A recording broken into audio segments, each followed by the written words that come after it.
Hello and welcome to episode 25 of Sights on Sinnoh.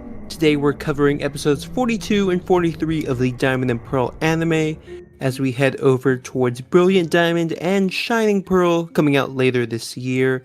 My name's Will and this week I'm joined by Manny. How's it going? Pretty good, Will. How are you? Doing all right, getting through the heat. It's been Yeah. interesting. These episodes also have a very interesting contrast to one another that I'm sure we'll get to. But yeah, overall, I've been playing a bit of Emerald to try to get some ribbons at the Battle Tower, Oh, that's and nice. yeah, it's an interesting time because as a child I used a lot of the TMs trying to get through the main game, and now I am stuck with not a lot of TMs to help boost the Pokemon that I need for Battle Tower. So it's been a process. I'm trying to get an Apom to level 100 so I can use its pickup ability for a chance to find the TM for Earthquake. Oh, that's cool. Yeah, it's a very very like old school RPG thing where it's about drops and a lot of grinding. But I'm taking a break from that right now and trying to catch the roaming Pokemon, which is Latias for me. Oh yeah, I remember that, man. Not Yeah, I remember fun. the struggle of not knowing exactly what to do to get Latias to stay. Yeah, And it's a lot of tricky stuff. Like actually gotten it, but it just won't stay in the ball. But I've put it like to sleep, mean looked, all that stuff. But it's a lot of yeah, strategy just for that one Pokemon. yeah, But like I remember mhm, searching up the location for it each time it would spawn mhm. and just going there and then being disappointed with it just leaving. It's like nope, bye. Yeah. How's your week been? Playing anything lately? Um, Not necessarily. I'm the type of like person that I buy games and play them for a bit and then just forget about them. Mm-hmm. So there's like a lot of games that I've picked up and haven't finished yet. Um, like for example, I still haven't finished the Crown Tundra, Oh, and same actually. I think I left off before you encounter Calyrex on one of its horses. I'm not too sure. Yeah, I kind of left it there because I didn't know which horse I wanted, and I also didn't know, or didn't want to like catch the legendaries right away in case I wanted to mark or shiny hunt them. But Yeah, um, you see that was one of the things that I didn't know existed, mark hunting. mm, So now that I know that exists, I probably will start mark hunting some specific Pokemon. yeah, I think I might just go for that too because I want to clear that mission so I can reset my Pokédex and get all those good promotions and stuff like that. But we are talking today again about episode 42 and 43, which focuses kind of where what I was talking about earlier on the Pokemon from Emerald or Gen 3, which is Electrike, in an appropriately titled episode called The Electrike Company. And the blurb for this episode reads, on a sunny day in Sinnoh, Ash is literally hit by a bolt out of the blue. An Electrike is practicing its electric type moves nearby, but it accidentally zapped Ash instead of its target. Jacko, the Electrike's trainer, is a Pokemon breeder who's raising Electrike at the Pokemon Training Center. He doesn't think Electrike will ever be able to control its moves, but Brock knows better and offers to help both of them train. So, right off the bat, I, I have strong feelings just from like seeing the cold open of this episode and also remembering kind of what happens here. You know what? I saw the opening, and I don't remember this episode, but for some reason in my head, I knew what was actually going on. When that opening was revealed in the later on in the episode, I was like, "Oh yeah, I was right." Nice. Okay, so it gave you something to predict, and you kind of nailed it once Yeah. we got there. Yeah, because like I've said before, even though Rocket are villains, not Mm-hmm. necessarily your prototypical like pure evil villains. They're human. Mm-hmm. Yeah, we'll get to that in a bit, but I did look up the sub episode.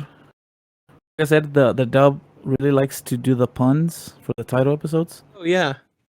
This was in the sub is just titled Manectric in the practice center. Got it. Yeah. Y- That's, Oh, really? It says Manectric. It yeah. doesn't even say Electric.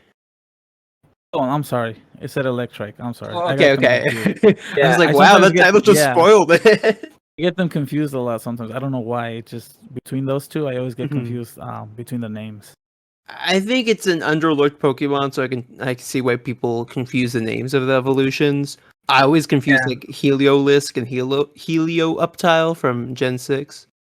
But speaking of electric types from other generations, why the heck is this an Electrike episode in Gen 4 is my question.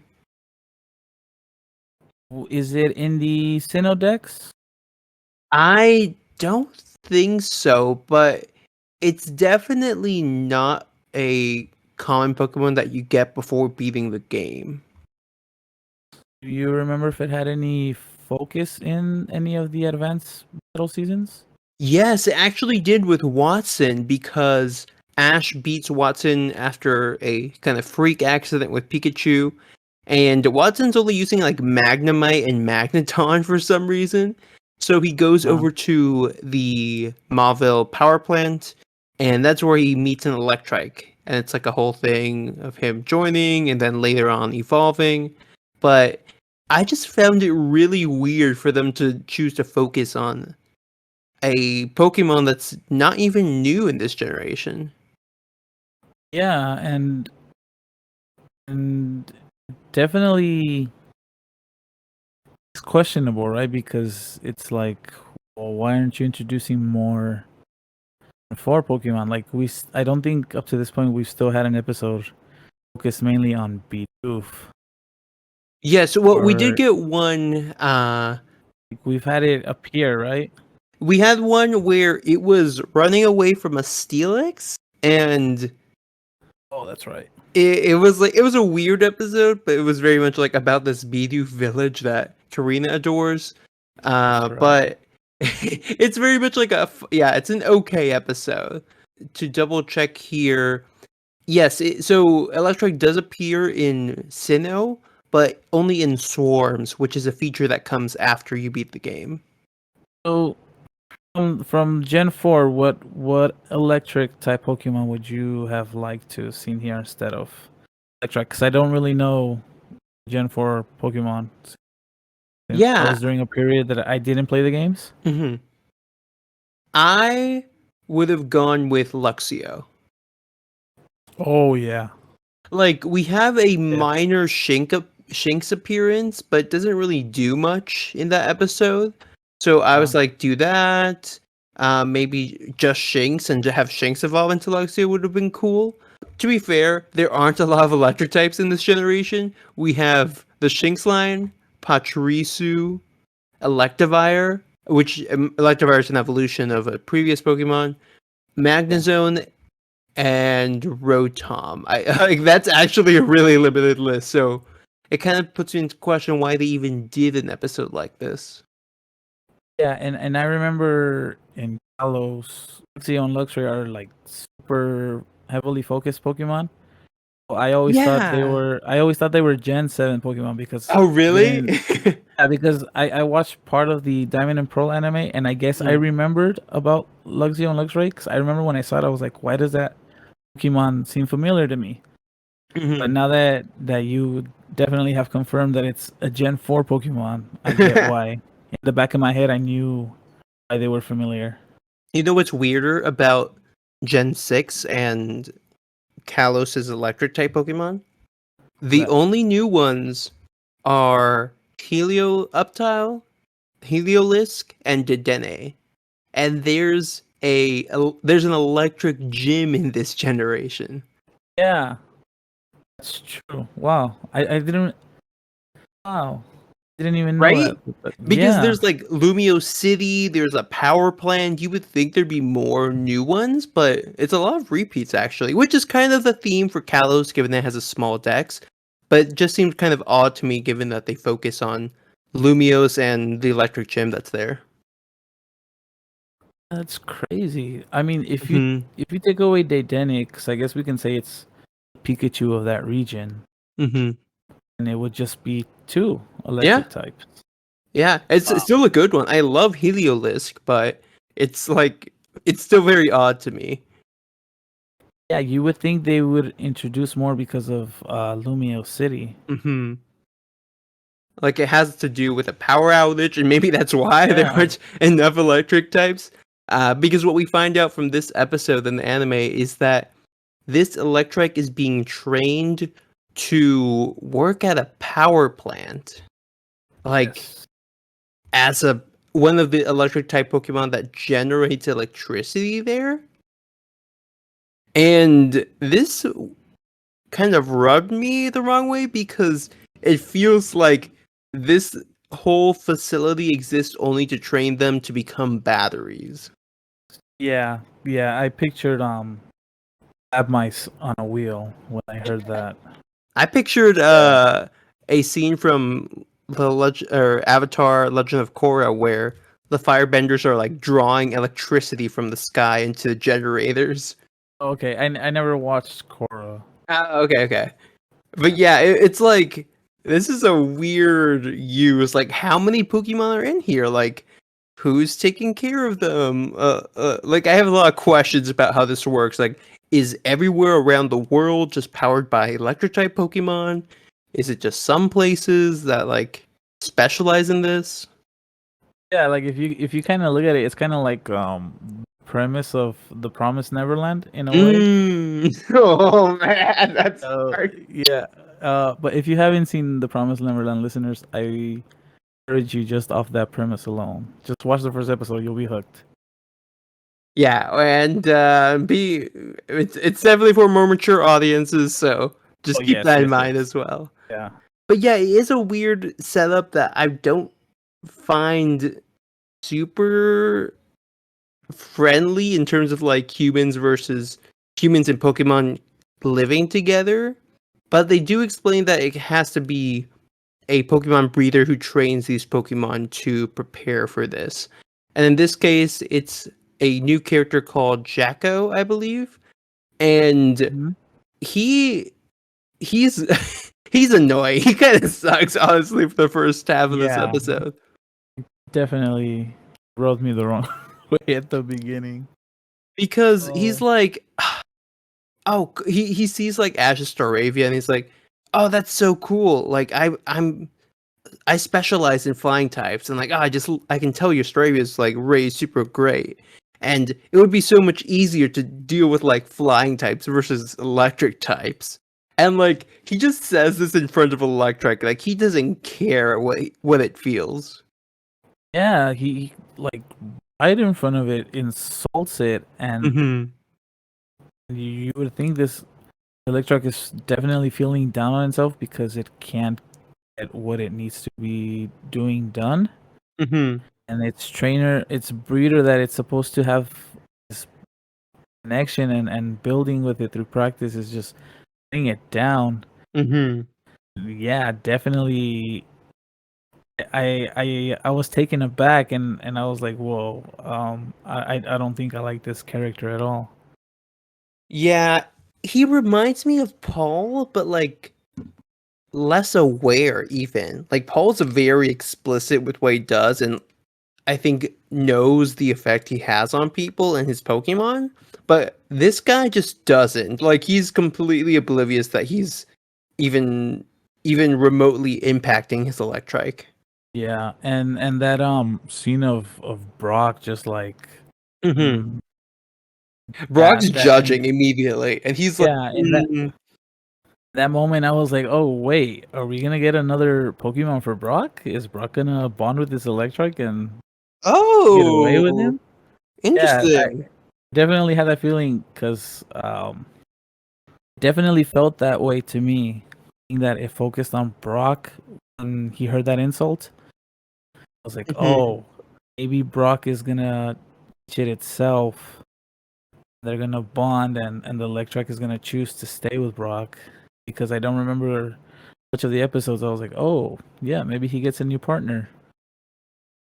That's interesting because I don't think I ever thought that. Partly because when I look at the page for this episode on Bubblepedia, just to double check, because I was like, what happens here? Under major events, it's literally empty. So I'm like, Well, oh, nothing I happens in guess this. what happens towards the end isn't considered major, but even Bulbapedia is insulting Electroid, I feel. Well, in terms of like the overall story, I guess Yeah, okay. is what's listed there. But the story here comes down to everyone's graduated from this academy to train these Pokemon, except for this Electrike and Jacko. And the headmaster comes by and like invites everyone over, and he's like, "You can stay as long as you want." And Brock is inspired to help Electrike because Jacko sucks. So he's like, "You know what? I'll help you." And also maybe make Jacko mature a bit, I think is some of his intention. Yeah, he definitely needed a lesson in being a proper breeder. Yeah, like to have that right attitude going into this because he clearly didn't want to do this job because his specialty is flying types, but I guess that's it's what he got assigned to. And Brock is able to tell him, no, like Electrike is fine. It's even more powerful than maybe an average Electrike. So that could actually be the issue is that it's just trying to control its power, not that it's not capable of doing it. What we see from the headmaster is that a properly trained Electrike here is able to manipulate electricity at an extremely accurate level, which means literally like moving the tech to the left, to the right, upwards, back, and able to hit targets from like an incredible direction.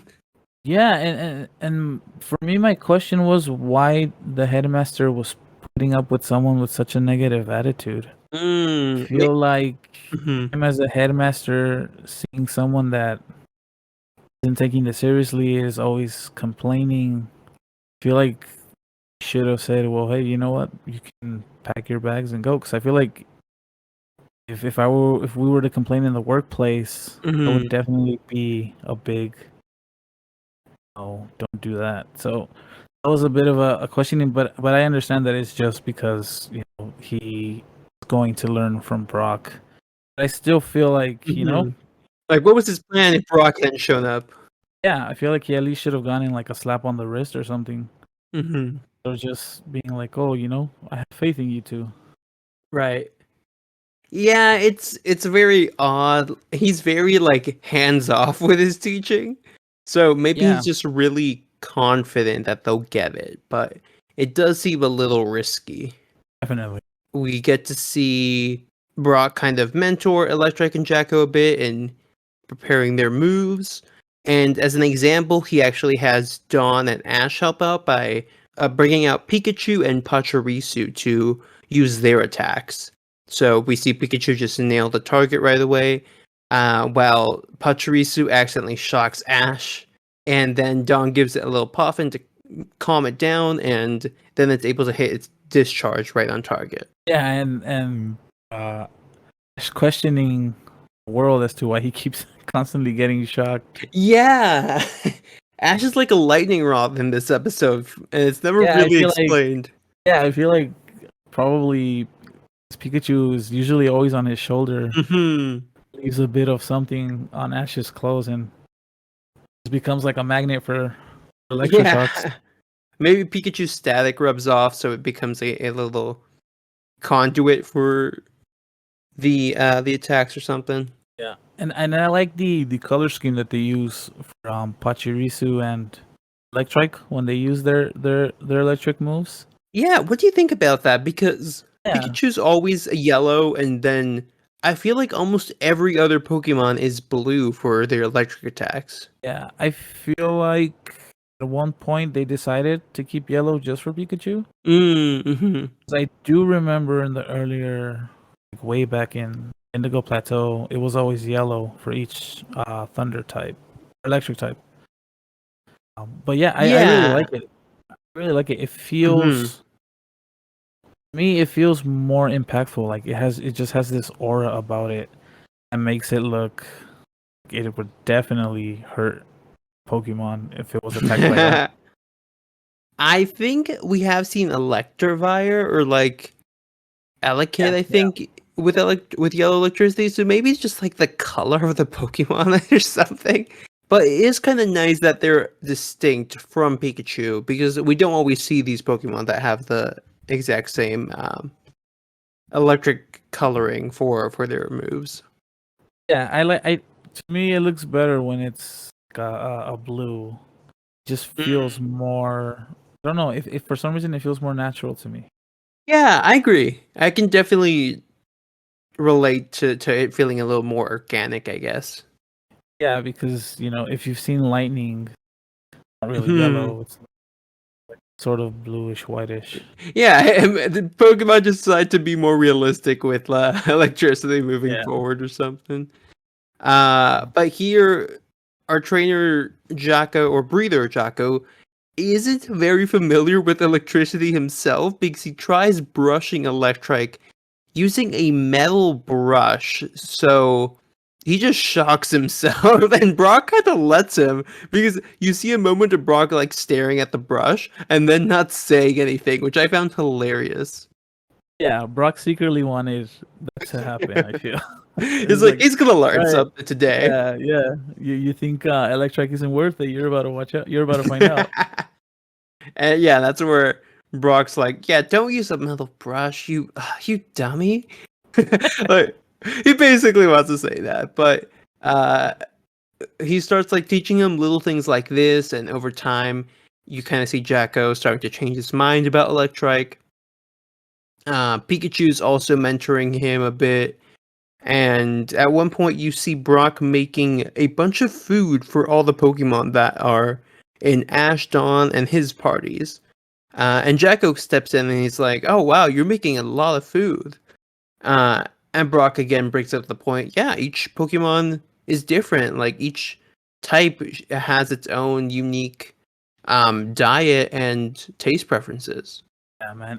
I feel like each episode I grow more fonder of Brock. Mm-hmm. He's a very complete character. He might have flaws, but Mm-hmm. he's the type that isn't afraid to admit his flaws, and he's not judgmental. And I feel like Mm-hmm. even if inside he feels like I need to tell this person what's right, he does it in a way that kind of encourages, which is at the same time. Yeah, he's very nurturing with how he teaches others. Yeah. And it's cool to see because not only does he apply what he knows as a breeder to Pokemon, he applies it to people as well.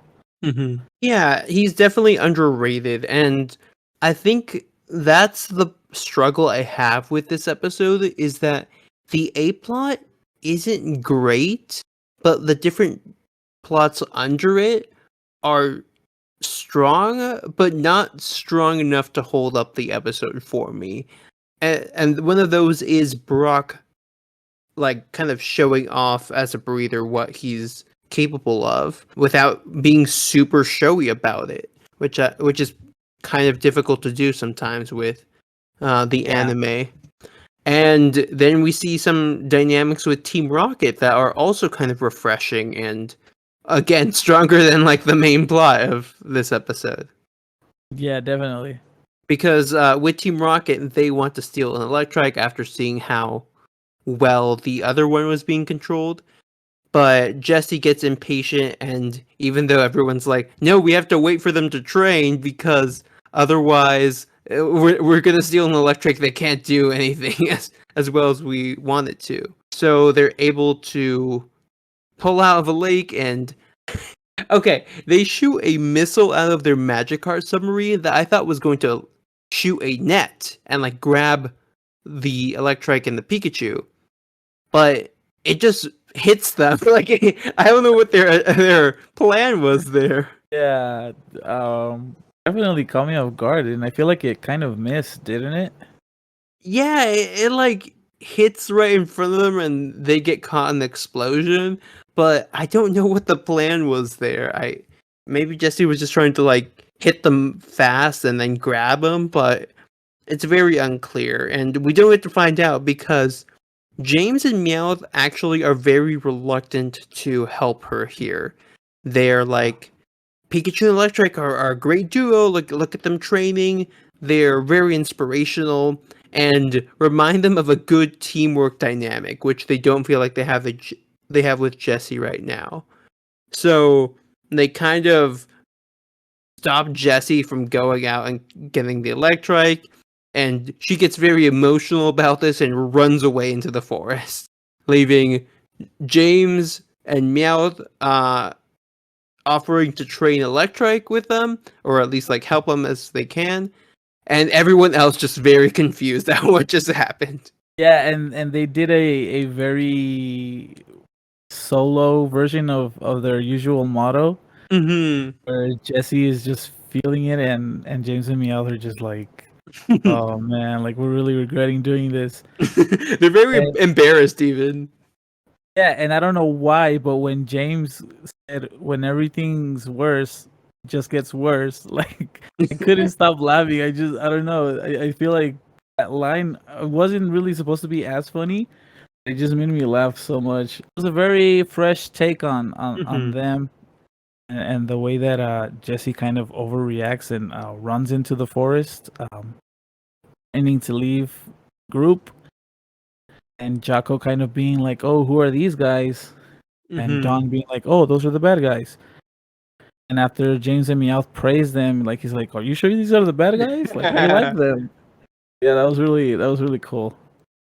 Yeah, it's really neat when you get to see them as like not antagonists in this case. And immediately they're like, "Yeah, we're gonna help you out," and we just move on to there. Apparently, like no one's really suspicious of them, which is kind of funny.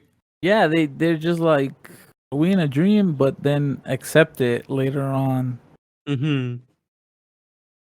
And I don't know, maybe you could attribute that to kids not really holding grudges, but maybe at the same time, this is like the same team that's been after their Pokemon so many times. right. So yeah, like there should be maybe some apprehension here, but it's kind of satisfying maybe to see Jesse be the one to get ostracized from the group. So maybe that's kind of what lets them trust James and Meowth a bit more. Yeah, that could be it. We cut to the next day where they're training again. Electric is able to hit the targets now, which is some good progress. The headmaster named Cal is also like watching from afar, and at this point they are starting to do some moving target practice by having Ash, James, and Meowth wear these rubber vests with targets on them. So they're going to run around and Electric's going to try and hit them, but Ash is very like, okay, this whole episode I've been being shocked like every time someone uses the electric type move, so I'm kind of mad that I got paid for this. Yeah. And we did find out a bit earlier from Brock that the reason Electrike couldn't get it right was because of the timing. Because this Electrike was more powerful than the rest of any other regular Electrike. So I thought that was like a good intuition from Brock the breeder. He noticed that's what it was. Again, it just shows, he takes the time to learn and study about the Pokemon, and it was probably Don's idea to have Ash be one of the targets, seeing as Pachirisu has shocked him already, and Electrike has shocked him. So it was like it's a no brainer. I mean, if Electrike isn't gonna miss anybody, it's definitely not gonna be you. You're right. Like might as well Yeah. if you've been targeted this far. Yeah, it's like you're already a walking target, so we can guarantee you'll get shocked. Yeah, but what happens here is that he doesn't because Electrike is not very good at hitting any of the targets in this case when they're moving and it's moving also. So they're kind of worried of what's happening here because Electrike was making progress, but now it's kind of stalled. So instead of kind of seeing what they do here to maybe approach the issue and figure out a new strategy, we actually get Jesse coming out of nowhere and snatching up the Electrike in this uh mecha suit, which is called Princess something 9000, I think. Yeah. But it's a Team Rocket machine, but she built it herself, which kind of impresses James and Meowth actually. Yeah, because I feel like James and Meowth do all the heavy Mhm. work while Jesse just lounges around. The fact Oh that they yeah, saw totally. that, the fact that they saw that would definitely like give them points on Jesse's side. Yeah, but they're still kind of not on board with this. They're like kind of hesitant to help here. And as Jesse's kind of claimed her victory, we see Electrike, or we see like Pikachu try to shock the the suit, but it just bounces off because she remembered to insulate it, which is smart. And then Electrike starts becoming a lot more aggressive, and in its kind of trapped and panicked state, it starts to evolve, which I totally forgot that happened the first time I saw this. Yeah, that was definitely unexpected. I felt like it was gonna be Jocko's time to shine and show its Hmm. loyalty to Electrike. Yeah, But this was a nice little surprise, and like maybe it could be a little more impactful to see Electrike master this in its regular like in its current evolutionary state, but yeah, it surprisingly works here in its favor because we see its change in size lets it break out of the hole that the suit has on it because it gets too big. yeah, it evolves into a Electric. Got it right this time. Yes, main trick comes out, and Jesse's Yes. like, "All right, I'm gonna change plans here," and grabs Pikachu instead, who's still small enough, and starts running away towards James and Meowth. What did you think of like her switching so quickly to Pikachu? Were you I expecting mean, that? yeah, it kind of felt like Plan A didn't work. We can always go with Plan B. Hmm. But I feel like Pikachu probably could have been alert. Again, it's not the first time that we've gone after it. Yeah, Pikachu was off guard here for sure. Yeah, I mean, you would think if anyone definitely shouldn't be off his guard, it would be Pikachu. Right, right. Yeah, it was just, I feel like it was just Jesse resorting to Plan B because Plan A didn't work. And rather than to run away empty handed, Hmm. she decided, I might as well take something. Yeah, and then she kind of holds up a choice to James and Meowth, which is like come with me or like stay behind, and they say, well, we can either value the friendships that we made or go alongside our life's work basically of capturing Pikachu, which Jesse has effectively done right now. And they're like, well, that's an easy one, and they jump on her suit. And Meowth uses his claws to make a perfect circle around where the insulation is, which exposes the suit to being shocked. What do you think about this little heel turn? It was very, very comical because I Yeah. feel like for them that was a happy ending. It was like, yeah, we may bicker and disagree, but at the end we're still family. Yeah, it's like kind of accepting that they're going to be together forever, but also trying to make a small difference in the world by letting Magnetric kind of accomplish its own goal here. Yeah, they definitely had a moral victory. Meowth and James. That's a good way of putting it. Yeah. Yeah, definitely had that. We helped it Because out. Now that our work is done, let's go. yeah, it's like, well, time for us to do our part, but you guys still have your part to play here.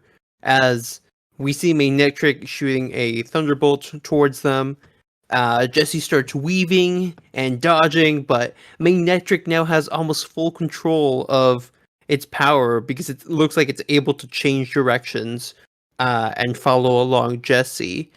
Until at one point Jesse reveals that it can fly, so she she activates the rockets on her suit to take off, and Magnetric has to pull in all its strength and shoot straight up to hit the robot, which it's able to do, and blast off Team Rocket with Pikachu falling safely to the ground. I tip my hat off to Jesse for having the wherewithal to put in a rocket, showing that she definitely can build. Mm-hmm. But she just decides that the other two, with all the work of herself. Yeah, it's a very interesting little reveal here, and I kind of wish we would have gotten more because we just see Jesse disappear earlier and then come back in the suit, and like she just changed her attitude really quickly there from being defeatist to self-sufficient. She's a very strong character. She's very prideful, Mm-hmm. and she's definitely the type that's like, if anyone doubts me, I will definitely prove them wrong. I feel like Mm-hmm. this was her um her message to James and me. I was like, oh, you guys wanted to do this without me. Well, you know what? Didn't need Mm-hmm. you for this. And, again, it worked out in the end because Meowth and James were definitely impressed. Yeah. And they're impressed both by Jesse and Magnetric in this point, Yeah, which is one of the few cases where they actually want to be blasted off, and they're pretty happy with it.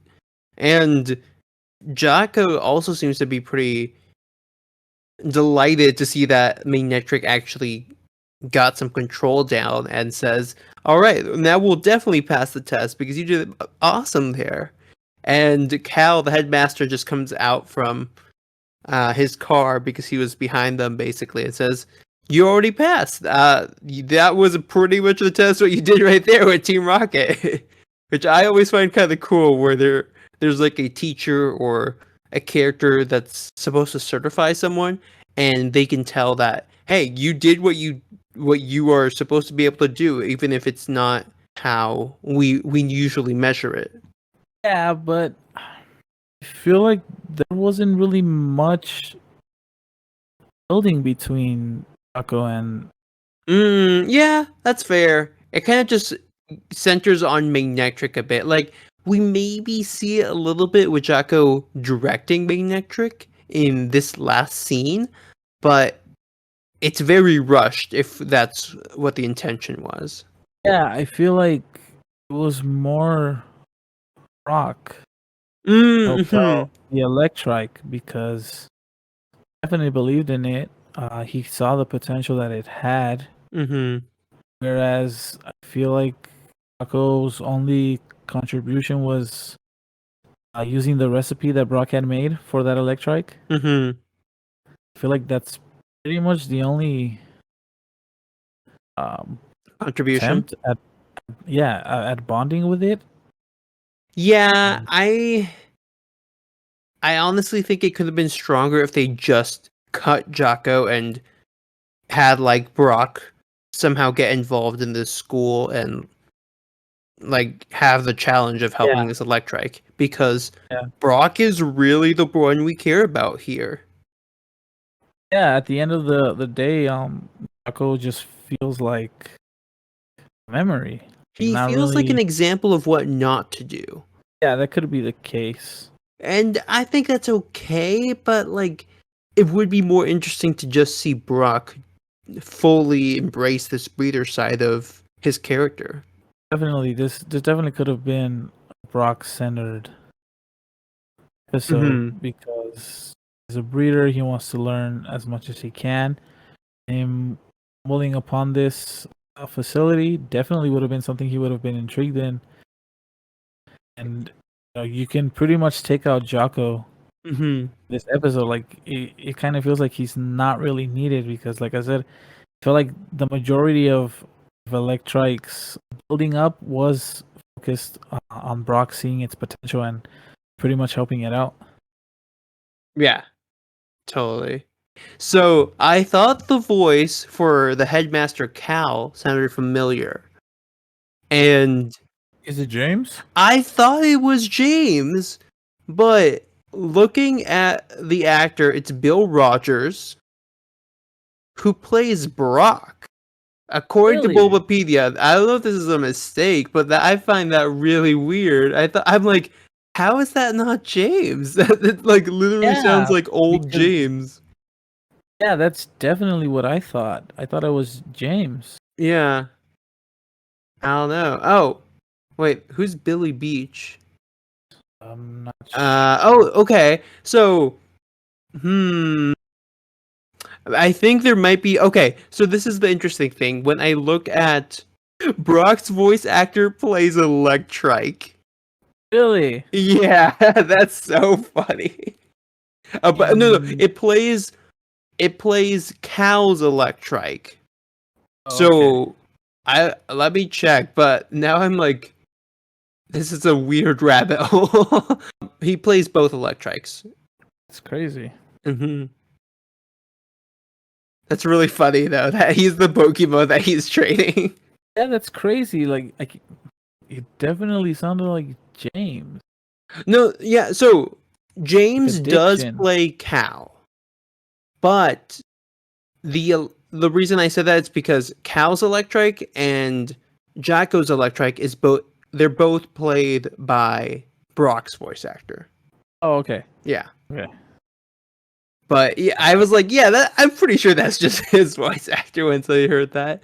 So it's a weird mix of voices here in Uncanny Valley if you pay attention to the behind the scenes stuff here. But overall, what would you rate this episode of Sights of Diamond and Pearl, the Electric Company? I'll give it a 5. Okay. Just because I feel like the main focus was supposed to be wasn't really Mm-hmm. like centered. It was more overshadowed by Brock and by Meowth and James. Yeah. Yeah, I feel like all three of those definitely overshadowed Jocko and his purpose for being at that facility, and also I feel like Brock did most of the work. Mm-hmm. Yeah, I was going to originally when I first saw it, I'm like, this episode just doesn't need to exist. But then I was conflicted because there's so many little moments here where Brock shines, where James and Meowth shine. We even see a little bit of Pachirisu and Dawn. So it's like there's a lot of weird seeds here that could be great, but they just aren't balanced in a nice way that carries the narrative of this episode or the goal that's kind of presented to us in the beginning. So I'll probably have to give it a 5 as well, just because it's like you don't really get anything from this in terms of major events. Like at the end, Jocko and Magnetric like part different ways because Magnetric now goes with Cal to the power plant where it's gonna be a battery for the rest of its life, I'm assuming. Yeah. And no one learned, like, this isn't ever mentioned again, pretty much. I mean, since Brock pretty much could tell that as an Electrike it was more powerful than a regular Electrikes. Maybe now that it became a main Electrike, it started a rebellion and freed its comrades. Oh, that's funny. It just started a revolution at the power plant. Yeah, it was like That'd be great. I want to see that side series. Yeah, right. But yeah, that's pretty much it for this episode. And now we're gonna jump into Episode 43, Malice in Wonderland. Oh, and before we leave the Electric Company, do you know what that references to? To the electric company, right? Yes. Are you aware of the show, The Electric Company? Oh no, I didn't know it was a show. I thought it was just like a typical Right, electric like the company. utility company. Yeah. No, that was Yeah, I another. mean that also works, but I think what's funny here is that it's it looks like it's a pun officially on The Electric Company because that's the title, and it's a TV educational show for kids on PBS that came out in the 70s actually. Oh, okay. And then in 2009, which came after this episode, they rebooted it into a very different show, but was all about like learning words and stuff like that. And I actually watched that show because it had people with superpowers, and it was really fun. Actually, that's what it seems to be a reference to specifically. 2009. I don't remember that show. Yeah, I think the song's like the electric company. Like it tried to be very hip, and like people could use something called word balls, which they can like form a like spear of energy that they throw and it becomes words. It was a whole thing. That's a whole different podcast. So before I get Yeah, too far 'cause into that, yeah. I remember Zoom and then Mm-hmm. Cyberchase. Bloom This was came right really. after Zoom, probably, like in terms of era. Like I think around when Zoom ended, this took over. I definitely don't remember because I still remember coming home Hmm. after school and watching PBS Kids, but I don't remember Yeah, it's a cool that show. show. I recommend checking it out if you get the chance. It's a whole premise with like its own lore and everything, but definitely check it out if you want. But moving on to episode 43, Malice in Wonderland. The blurb here reads, an old gate leads Ash and the gang to a Pokemon Center where all their dreams come true. Brock is surrounded by adoring Nurse Joyce and Officer Jenny's. Ash is invited to the world's greatest tournament for the world's greatest trainers. And Dawn is asked to compete in a contest of the world's best coordinators. Even Team Rocket, lost outside in the fog, manages to find a free all-you-can-eat restaurant. Everything's perfect until Krogunk uses Poison Jab on Brock, and he discovers that it's all a dream. It was all a dream. It was all in our heads. Now, this episode is interesting if you go back to the beginning, and it kind of hits at this at the end. But what happens is that our heroes are outside in the rain, and they're trying to find the Pokemon Center, but they're lost. And then they find a gate, which is kind of like a a wall, and then in the middle there's like a like small tunnel kind of that's very formal, and that's where you go through. So it's kind of like in maybe like the Kanto games when you're going between any city outside of Saffron City, where you have to just kind of go through there officially. And when they get to the gate, they see on the other side that it's dry, so they keep going there, and it's foggy. Uh, at the end of this episode, where they find out that this whole thing was a dream, there's no gate. Like the gate just doesn't exist. And Nurse Joy tells them like they don't know what they're talking about. But what's weird is that it's only after that they go into this gate that a Mismagius comes out and hits them with Confuse Ray. So, did you notice this detail? And if so, do you think that Mismagius actually hit them with Confuse Ray before what we see in the episode? I didn't know it was a confusory until when it's revealed, Mm-hmm. and I also didn't know if that was Mismagius that lit up light, but I kind of assumed maybe it was. Mm-hmm. Yeah, I was kind of intrigued as to what that could have been because I thought it was maybe was leading them to somewhere. Mm-hmm.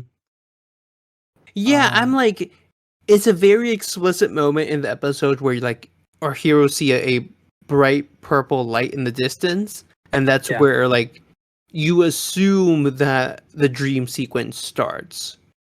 But apparently it starts even before then, even though we don't see the Mismagius do it, which I think is kind of weird for a Pokemon episode to do because they're pretty obvious and kind of showing even subtle hints.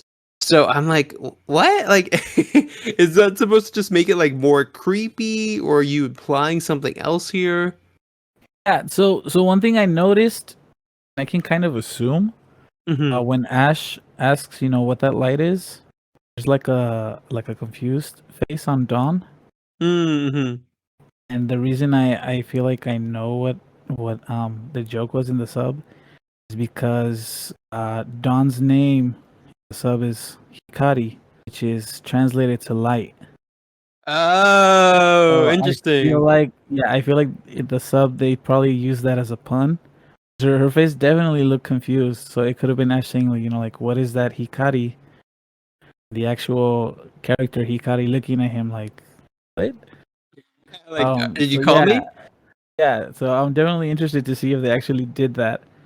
I liked that way that Mismagius kind of looks like a scarecrow in the distance. I didn't even It's think looking about at that. them in the grass. Yeah, I thought that was a pretty cool little visual, and definitely didn't know they were already in the dream. I wonder Hmm. when that Mismagius used that confuse ray.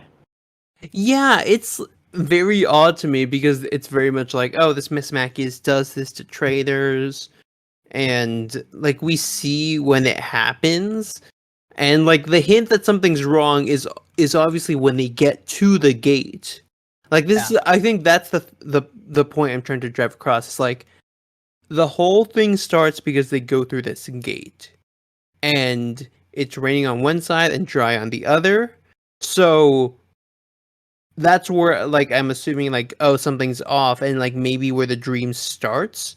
definitely. I had that same thought as well, especially because of the title of this episode, Alice in Mm-hmm. Wonderland. I thought maybe that was just like building that had some sort of a spiritual energy within it. If you Mm-hmm. kind of know how like the Japanese culture is very heavily into like spiritual things, and I thought maybe that was like a temple that led to another, I guess, dimension in a way. Mm-hmm. Yeah, we do end up finding out that it was Mismagius all along. So it definitely still leaves me wondering, like, when exactly is it that they fell into under the confuse ray? Yeah, it's like unclear, and I don't think Miss Magius is necessarily the best fit for this episode because the way they show this dream happening is very much that it's a literal dream. We see them sleeping and they're caught in this dream world, but Confuse Ray doesn't really do that. So it seems like it's more of a fusion of Miss Magus's powers and something mystical or supernatural that's doing this. Because if it were to do that, it would like to put them to sleep. I think it would be more appropriate to have a Pokemon that can learn hypnosis do this. And Miss Magius can't learn that move.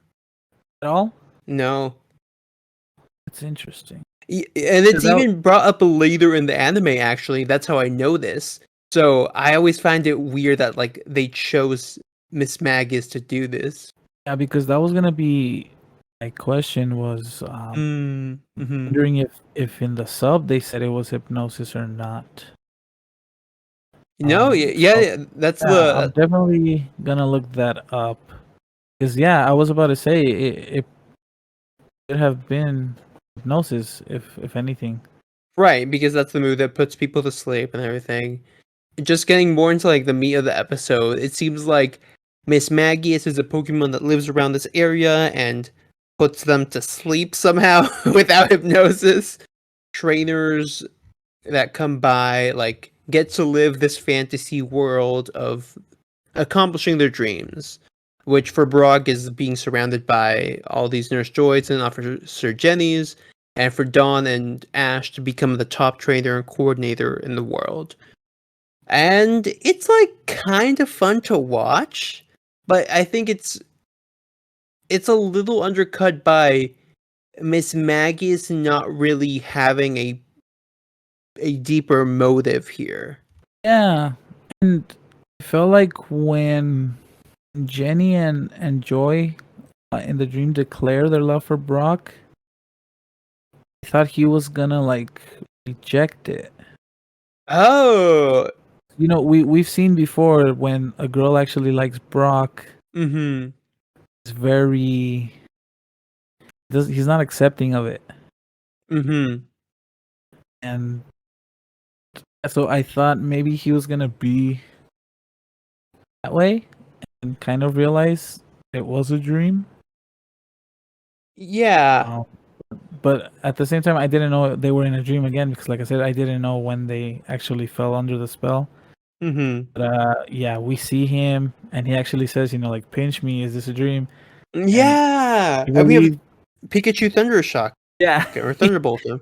yes, Pikachu to do it, and Ash is just like, "Oh, you heard him. Go ahead." I mean, for me, it was pretty obvious because we see this weird Pokemon Center. Yeah, that's true. You see, I see things like that, and I kind of immediately forget. Oh, I think because I was just more like confused as to like, wait, why isn't Brock questioning the fact that these two actually like him? Mm-hmm. He just accepts it. Yeah, and then yeah, like you said, you know, Don's mom and Professor Oak appear and they say, "Oh, you know, you made it to what was it, the semifinals of this tournament?" Oh, not even. They're just like, oh, you got chosen, and like you just have to win this one battle, and that's it. That's it. Yeah, that happens later on. I think when they're in the center, they say something about Oh semifinals. no, they kind of just say like, oh, you got selected for this, like to participate in this event, but they don't say like you qualified. Like, well, for Ash, they kind of do. They say like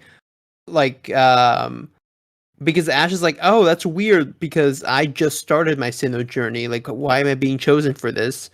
And Professor Oak says, oh, it's because of all your past accomplishments and rankings, which of course is referring to all the leagues he's been in and the Battle Frontier. So he like, yeah, that makes sense. Like that kind of excuses Ash a little bit. But then Dawn's mom says the same thing about Dawn, and it's like, oh, hold up, okay, this is where you should be suspicious, Dawn.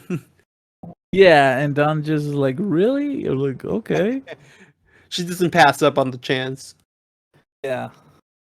Uh, Because being the top coordinator and being the top trainer is their quote unquote mhm. dream.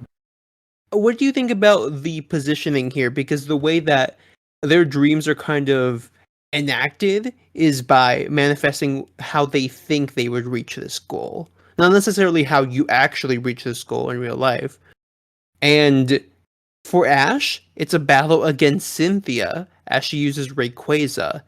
And for Dawn, it's a battle against her mom when she uses a Feebas that evolves into Milotic. Yeah, on command. Like Exactly. evolve. Evolve! Um, And Dawn's actually very offended. She's like, Mom, how could you? yeah, but I like to correct you. Oh, yes. Ash isn't challenging Cynthia. He's challenging Dawn. The reason I say that is because Cynthia, Dawn, and Officer Jenny share the same voice actor. Oh, really? Yeah. Huh, okay. I Yeah, thought. I definitely heard a bit of Dawn and Cynthia, and so Me too, I had yeah. upon watching the episode and taking notes, I had to pause and look it up. Oh, And okay. yeah, they're definitely all three of those characters are voiced by the same voice That's actress. so funny. That now that you point it out, I totally see it now. And that's Yeah. so funny to think about. It makes sense Yeah, because so I think like Ash's voice actor is also played. Ash's mom's voice actor is also played by, um, the same actor that Ash has, Sarah oh, Nakajime. Yeah, and I think they just do that because those characters don't appear that often, so might as well just have someone who's around a lot to play them. yeah, yeah, that's true. But And I thought what you were going to say there was when Ash faces Dawn. I thought you meant maybe Mismagius kind of hypnotized them to fight each other in the dream, but without them knowing it. But it doesn't look like that's the case. But that would have been kind of yeah, fun. That is like they think they're battling someone else, but they're actually battling each other. yeah, but I feel like maybe one of them is later on when we see, what happens with Brock. We see them like moving. I feel like if one of them would have touched one of the other, Mm. they would have Hmm. woken each other up and have ruined the plot. Right. Oh, instead we got Rayquaza versus Pikachu. Yeah. And we don't really see a lot of it. But it like beats it, and that's kind of it. Like Cynthia just disappears. Ash gets a bunch of gym badges, and it's like a big case. And did you take a look at what was in that case? Yeah, I noticed right away the fire badge from Blaine. Yes, I Yeah, noticed definitely. the badge from Flannery as well. I think. Yeah, but let's go back a bit and how creepy were those Joys and Jennies with Krogunk faces? Oh yes, because Brock's still having the time of his life, but so then out of nowhere, all these women that are attracted to him so mysteriously start poison jabbing him, and it's weird. It's really weird. Yeah, and we find out that that's actually Krogunk trying to wake him up. Yes, because Brock wakes up and Kroger is next to him after poison jabbing him, and that's where he sees Ash and Dawn just like talking in their sleep, and he realizes it's all a dream. So I kind of like that Krogunk's the one that wakes him up and breaks him out of this because that seems like a very Krogunk thing to do. But then immediately they're put back to sleep by Mismagius' confused Ray, which is a sentence that makes no sense. I get it, but like that's kind of what happens here. Where it like Yeah. hypnotizes them to sleep with confused Ray. Weirdly And, enough. yeah, and literally like seconds after Brock tells Krogunk like don't look at it, Yeah. it ends up happening. They're not very good at this. Like we saw this in the Bewilder Forest with the Stantler, and Ash Oh is like, yeah. Churchwick, don't look! And then he's like, oh, I looked. Yeah. Uh, But because it was Krogunk, I had a great laugh. Cause like I said, yeah. Krogunk is just that face it has is just oh man, it just makes me laugh all the time. It's definitely a great little moment for Grogunk. Brock finds himself back in the dream world outside the stadium. All the Jessies and Joys are coming for him, but he is able to concentrate and run away from them back towards the stadium. And we see one of the Joys that was chasing him is actually Mismagius, as it like transforms back into itself when Brock runs away. And Team Rocket has their own fantasy going on, but like I don't want to go too far into it. James just finds all these bottle caps that he's been looking for. Jessie becomes an actress, and Meowth gets to spend some time on Giovanni's lap, which is his life goal. And funnily enough, I did look at some trivia on this.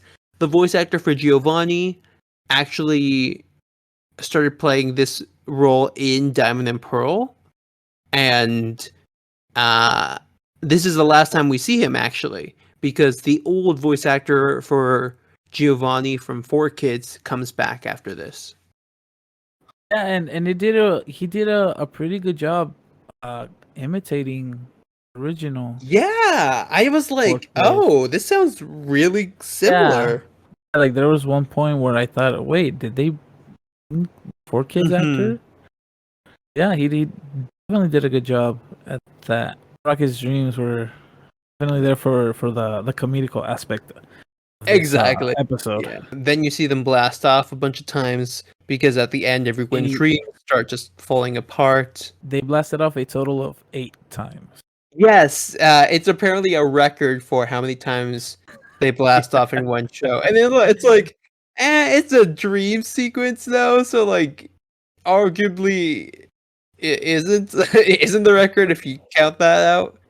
It's crazy though, right? Because first one didn't wake them up. Yeah, well, because it's not really happening is the thing. It's like, it's not like with Krogunk actually in the real world, poison jabbing Brock. It's just something that happens within the dream itself. Yeah, but I feel like something like that in a dream happens. Wouldn't your body react to it? Maybe, I don't know. Like, There have been cases like personally where I've had a dream that like I fell off a plane and I wake up like jumping as if I actually fell. I feel like they would have woken up from the first shock. But I mean, again, it was just I think the comedical aspect of it all. so yeah, with Team Rocket, like, my idea is like maybe they're just really used to being blasted off that it doesn't affect them as much in the dream. Like, I'm thinking maybe they even dream about being blasted off in like a nightmare or something, and it doesn't phase them as much at this point. Yeah, that definitely would make sense, right? They probably have PTSD from so much blasting off.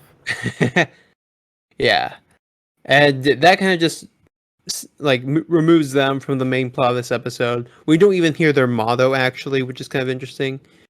Again, we get the focus back on Ash and his friends who bring out their Pokemon. Like, it's weird because we know that Pikachu is in this dream because we saw that he was hit by the Confuse Ray. Krogunk as well. But then Dawn also brings out Piplup to battle, but Piplup isn't in this world. Like, it wasn't hit by the Confuse Ray. So I think it's kind of funny that they like use this and you never see Piplup in reality for this episode. So this whole Piplup moment is a complete figment of Dawn's imagination. Yeah, because we saw that she used it earlier as well to fight her mom. Yeah. So yeah, this is definitely a dream Piplup. Mm-hmm. Yeah, like I know it's super detail oriented, but like that's why it's kind of funny when you read the episode listing of Pokemon that appear and like you see Piplup appears, but it's like, it's really a dream Piplup. Like, it's not yeah, like it won't have any memories from this or anything. So it's funny that they did choose to use it, but they're like, well, we'll overlook that it never actually comes out of its Pokeball this episode. Can you just imagine that conversation that Dom would have with that Piplup? People would just They're be like, confused, what? like, wait, what? What are you Huh? talking about? Yeah. I beat a Milotic? Okay, well, I believe that part, but everything else is crazy. Yeah, I feel like Piplup would actually believe that. But anyway, with the help of Dream Piplup, Rio Pikachu and Rio Krogunk, they are able to defeat this Mismagius that fused with a Rayquaza, and Mismagius offers them like badges and ribbons and joys and jennies again, but they're like, thanks, but no thanks. We want the real thing. Like, now that we know that this is all fake, like, we really want to accomplish our goals the real way. And Mismagius is like, oh, okay. Like, it kind of is and kind of isn't. It feels more like they're trying to be polite and just run away. Like, they're like, all right, thanks, bye. Yeah, because it felt like Mismagius probably wanted them to stay Mm-hmm. at Dreamland, and they were kind of aware of that, and they're like, oh, we're good. Yeah, they're like, sorry, I don't want to talk about your charity that you're here to talk to me about. They were like, poor Electrics are enslaved. We don't want to be that way either. Oh man. So they're able to run past Mismagius to the gate, and that's where they find out that when they go through, they wake up, and it's not really a gate that exists at all. And now it's like morning, I guess. And Nurse Joy's like, "Oh, hey, I found you sleeping. Is everyone okay? I know there's a Mismagius around here that does this kind of stuff. And it's fun for it, but not for the trainers." And they're like, "Oh, yeah, it was a interesting time." And then they're just motivated to win badges and win ribbons, starting from 1 because they only have 1 each. So they're just gonna take it easy from here. Ash and Dawn, and that's kind of it. Like, I think it's kind of a fun episode to watch, even though we talk a lot of of things about it here that are kind of nitpicks. I'd say you can watch this and have a good time. Nothing really develops here, but you kind of see a fun fantasy of Ash and Dawn specifically, and even a bit of Team Rocket as well. So I probably would rate this episode a 6.5. Okay. Yeah, I agree that this was definitely a fun filler. Mm-hmm. Very creative with how they chose to introduce this Mismagius, and like they kind of put a stereotype on ghost Pokemon that they Oh are yeah. always to mischief. Mm-hmm. I feel like Mismagius wasn't really as touched upon as it should Mm-hmm. have been. Kind of like Jocko as well. They were supposed to be the main focus, but really overshadowed by everything else. Right. But I did like the way that it looked when it fused with Rayquaza. Mm-hmm. I felt like that was a really cool design, and it would have. I feel like Mismagius should have had more of a purpose.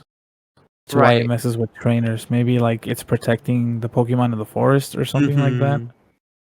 Or like Um, maybe this gate is from when Mismagius was young. Like there used to be a gate yeah, here to like a family that belonged to or something, and yeah, it's lonely. Like give it something that's a little more of a character. yeah, definitely. Especially because it's a ghost type. You can Mm-hmm. definitely have liberties like that. Like, oh, this Mismagius used to come here with its trainer. Now that its trainer's long gone, it stays there to stay connected with its spirit. Mm-hmm. You know what would have been cool? If they said, "Oh yeah, like Mismagius had a trainer, but their trainer died and never got to accomplish his dreams." So Yeah, you see, there you go. it tries to help Yeah, other trainers reach their dreams by constructing this reality. yeah, because it would have given more purpose to that hmm little tower as well. Yeah, it like Yeah, I feel like it was just a plot device, but they hmm could have given it more importance. right. Yeah, like maybe that was there, and when Miss Magius was a little mischievous and it hmm was with her trainer, like that was their imaginary world. Like when they would step through that, mm it would be in another world. Like, like how kids use their imagination. Yeah. So Miss Magius's purpose is to fulfill the dreams of everyone hmm that passes through that. I feel like that would have Yeah. been. You know what, See, let's work for right? Pokemon, bro. I was gonna say we need to start to get our resumes over there. Yeah, let's send in our applications. Yeah. What would you rate this episode with that in mind? I'll give it a 6. Mm-hmm. 'Cause, again, it was definitely a fun episode, very enjoyable. And I feel just because it had a lot of plot errors, that Mm-hmm. excuses. I feel like that excuses this episode. This episode, it wasn't really something like too Yeah. serious. Yeah, like Right. it was just a filler to make the audience have a good time and a good watch. I'll give it a 6. I'm probably boosting it a little bit just for its creativity and like bringing Yeah, in the mom, bringing in Cynthia, Professor Oak, and also showing some Team Rocket stuff, which I was like, oh, that's kind of neat. Like we know it's not real, but it's fun for them to have an excuse to do that. This is pretty much these 2 episodes. Honestly, if you're a newcomer and haven't watched them, I just skip the Jocko Electric one and watch this one if you're just kind of interested in seeing these characters and maybe getting some of the references that we see here to Team Rocket, Oak, and all that stuff. Likewise, if you're a Brock fan, then I definitely recommend that Electrike. But if you're Mm-hmm. not, yeah, it's definitely something you kind of skip over. Right, totally. We do see a Mismagius later on with a trainer that we already know, actually, and another one as well. So Mismagius will thankfully get more time to shine than maybe Shinx does in this whole season, but it's not going to be for a little while longer. And Electrike, whatever. Like I like Electrike, but what are you doing, buddy? We're in Sinnoh. Come on, Jocko, don't be like that. But yeah, any final thoughts? I know that sometimes you have a poem to share. If I don't know if you have that Yeah. this week. Yes, I came prepared as always. Ooh, because Professor Oak was here. Did he remind you? Definitely, yeah. Why can't believe like when I saw that I was like, oh, I need to jot this down so I can bring it up, and I completely forgot. But we saw and heard an actual Professor Oak poem in this episode. Ooh, yes. Yeah, I don't remember what he said, but it was definitely inspiring. Don And loved it. Don's a fan. yeah, it's definitely. I feel like he, much like Brock, Professor Oak is a very underrated poet. Mm. So, Sure, you let's go listener, with that. you listeners today have another poem. Oh man. It is entitled Mismagius. Goes like this: Mismagius chants an incantation, and vanishes in the dark. Ooh, okay. Yeah. I'll take that. Don't know how you can apply that to life. At least we have a little bit of Zen for our listeners. Holy, I love that. It's a great note to leave off on. And Yeah. for all our listeners out there, thank you for listening. Thank you for listening to episode 25 of Sights on Sinnoh.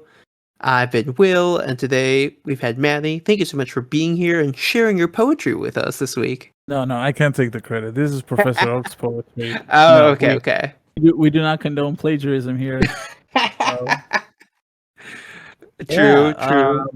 Hopefully, by the time this episode comes out, everyone has been enjoying Pokemon Unite. Oh, man. I do not have high hopes just because I don't want to build something up and then be like, this isn't what I was expecting. Yeah, It's definitely something I'm looking forward to trying out. right. Just keeping expectations realistic. Yeah. And yeah, and if you want to get some more Pokemon goodness in your life, feel free to check out Watch Pokemon TV, and you'll find whatever seasons Pokemon's sharing with us at the time. Like for us right now, it's going to be episode or season 10 and 11 of the anime, which are the first two seasons of Diamond and Pearl. But they could have other things by the time this is up. So always feel free to check that out and enjoy some free anime, free movies, and a look at the adaptation of the games into the show, which I always think is fascinating and one of the inspirations I have for doing this podcast. Yeah, it's definitely always a cool thing to look at how anime incorporates things that are in the game. I think my favorite part is what I said, I think a couple of episodes ago, how they handled the darkest day in the anime. That being my favorite arc of Journeys. So far that's on Netflix because in the sub there's a current anime that I'm definitely enjoying and can't wait until it's brought to Netflix so the viewers can see. Nice. Yeah, same here.